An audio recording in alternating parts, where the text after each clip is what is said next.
Good morning, students. Today we are going to start chapter 4, Common Size Statements.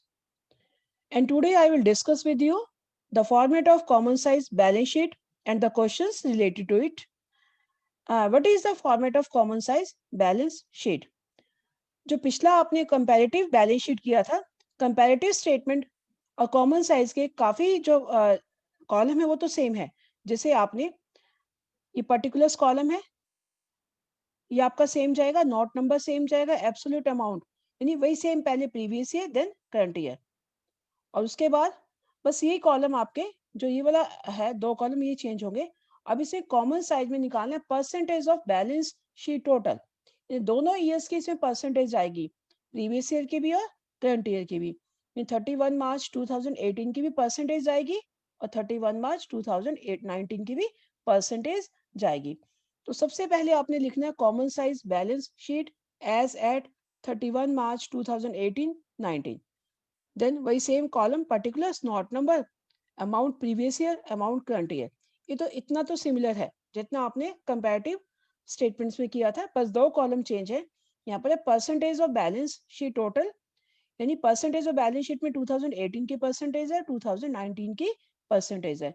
तो इस तरह से percentage आपको गिवन है क्वेश्चन में, आपको कैलकुलेट करनी है, परसेंटेज ही कैलकुलेट करनी है आपको यहाँ पर. Now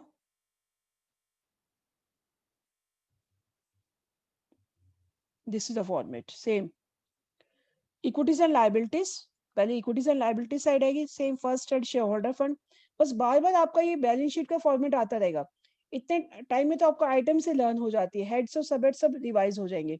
first head share holders fund, उसके दो सब हेड है यहाँ पर सिलेबस में आपके, share capital and reserve and surplus.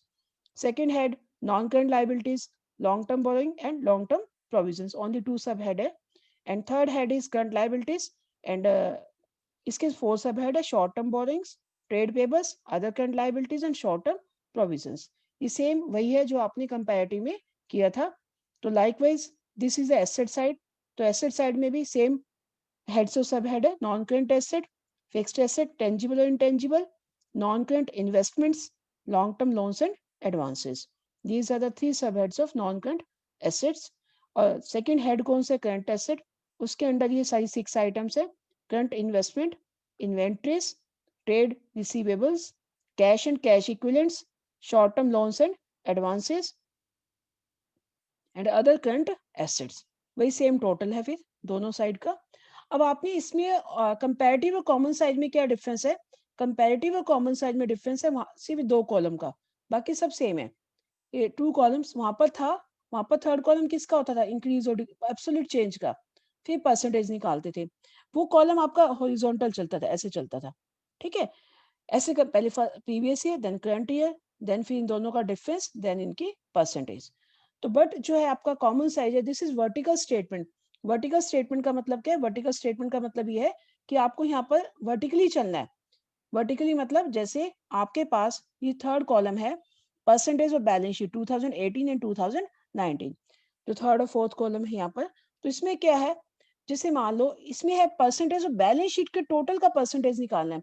मान लो 18 की आइटम है, 18 की आइटम फर्स्ट मान लो शेयर कैपिटल है, जितनी भी शेयर कैपिटल है, तो शेयर कैपिटल को डिवाइड किससे करना है, टोटल ऑफ बैलेंस शीट, जो टोटल आएगा यहाँ पर, जितना भी इसका टोटल आता है, तो उससे डिवाइड करके मल्टीप्लाई बाय 100 करके जो है परसेंटेज आ जाएगी. ऐसे लाइकवाइज 19 की हर एक जो है ईयर की, ऐसे हर एक आइटम की ऐसे निकालनी है.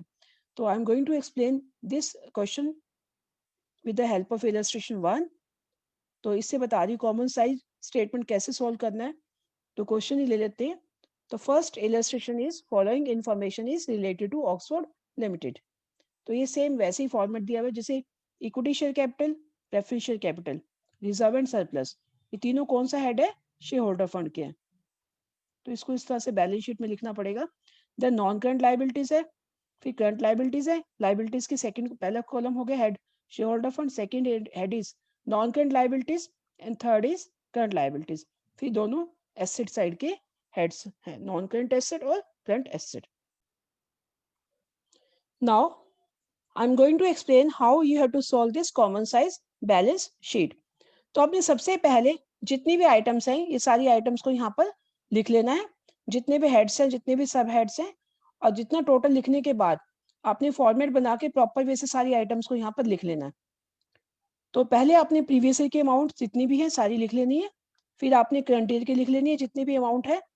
उसके बाद यानी जब इसको लिख लोगे लाइबिलिटीज और बैलेंस शीट की एसेट साइड की आइटम जितनी भी सारी लिखने के बाद आपने ये चेक करना है कि जो एसेट का टोटल है, एसेट कितनी है 40 लाख, तो 40 और उतना ही लाइबिलिटीज का टोटल इक्वल होना चाहिए।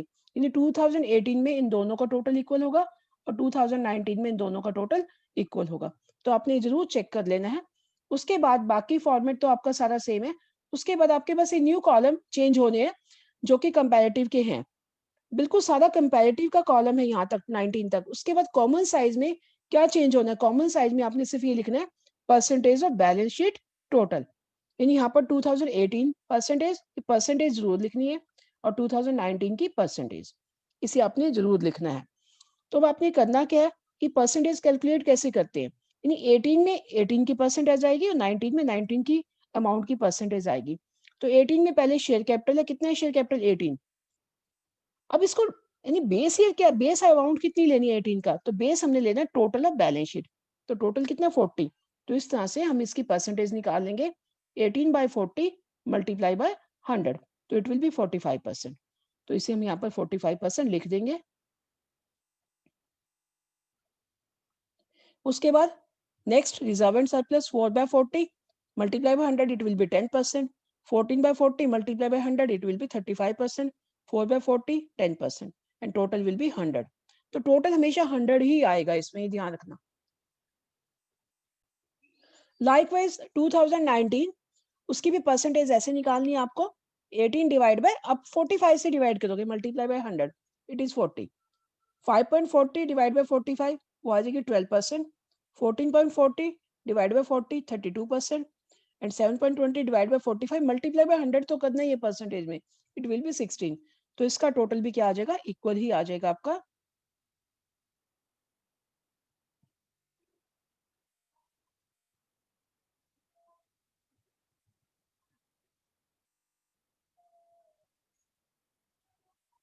ठीक है, इसका टोटल भी आपका इक्वल ही आ जाएगा।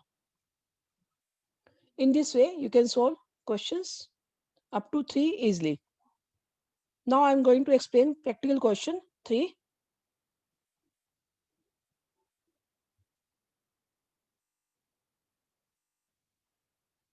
Now this is illustration 3.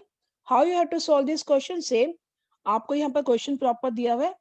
Prepare a common size balance sheet and comment on the financial position of the G Limited and L Limited.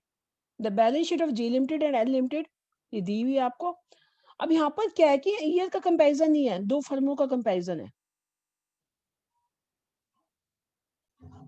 In this question यहाँ पर दोनों फर्में दी हुई, ईयर्स नहीं दिए हुए। ईयर की कॉमन साइज नहीं बनानी, हमें किसकी बनानी है, जे लिमिटेड की और एल लिमिटेड की। तो इसके लिए सेम वही फॉर्मेट जाएगा आपका। तो दो कॉलम तो सेम ही है आपके, सेम जाएंगे भाई, equities and liabilities as it is ये लिख दो।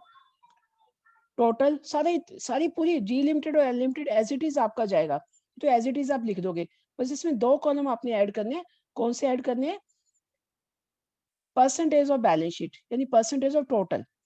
यहाँ पर क्या आएगा, परसेंटेज ऑफ टोटल आएगा आपके पास। तो यानी यहाँ पर जो बैलेंस शीट बनी हुई है आपके पास क्वेश्चन में, तो वही सेम इक्विटीज एंड लायबिलिटीज आप लिख दोगे। शेयर होल्डर फंड, ग्राउंड, सारी एज इट इज आइटम आपने सारी लिख दी और अमाउंट भी आपने सारी यहाँ पर लिख दी जितनी भी थी। बस ये दो कॉलम चेंज है, ओनली 2 कॉलम्स आर चेंजेस। तो इसमें क्या है, अब इसमें क्या दिया हुआ है आपके पास, देखो यहाँ पर क्या किया हुआ है, अलग अलग लिमिटेड का किया हुआ है। यानी दो कॉलम क्या चेंज है, यानी पहले जी लिमिटेड उसकी अमाउंट फिर उसकी परसेंटेज, एल लिमिटेड उसकी अमाउंट उसकी परसेंटेज। तो यानी अब दोनों की परसेंटेज साथ साथ निकाल लोगे आप, क्योंकि वहां पर तो ईयर होते थे तो दोनों ईयर लिख देते थे। ईयर लिखने के बाद हम उनकी परसेंटेज निकाल लेते थे। नाउ जी लिमिटेड की अमाउंट आपने लिख दी 3 lakh, share holders fund, non current liabilities 2 lakh and current liabilities 1 lakh and totally 6 lakh. It is given to you. अब इसकी परसेंटेज कैसे निकालोगे, सेम वैसे ही 3 लाख डिवाइड बाय टोटल कितने 6 लाख मल्टीप्लाई बाय 100 50%। 2/6 मतलब 1/3 हो गया, 1/3 कितना बनेगा 33 इंटू 33%। 1/6 मल्टीप्लाई बाय 100 तो इट इज 16.67। जब टोटल करोगे तो 100 ही आएगा, कॉमन साइज में ही ध्यान रखना कि टोटल हमेशा 100 ही आएगा, क्योंकि जिसको आपने बेस लिया है वो 100 ही जाएगा। तो लाइकवाइज एल लिमिटेड की भी ऐसे ही सारी आप परसेंटेज कैलकुलेट कर लोगे, और ऐसे ही एसेट का भी टोटल आप करके जितना भी 250, 152, 6 lakh, 250 by 6 multiply by 100, 150 by 6 multiplied by 100, 25%, 2 by 6 multiplied by 100, 33 into 1 by 33 into 33%. तो likewise L limited का भी कर लो, 3 by 750 multiplied by 100, तो 40 आ जाएगा, 1 by 750 multiplied by 100, ये आ जाएगा 13.33, 350 by 750 multiplied by 100, ये आ जाएगा 46.67, और total आ जाएगा 100. In this way, you can solve questions from 1 to 3 in your notebook. Thank you and have a nice day.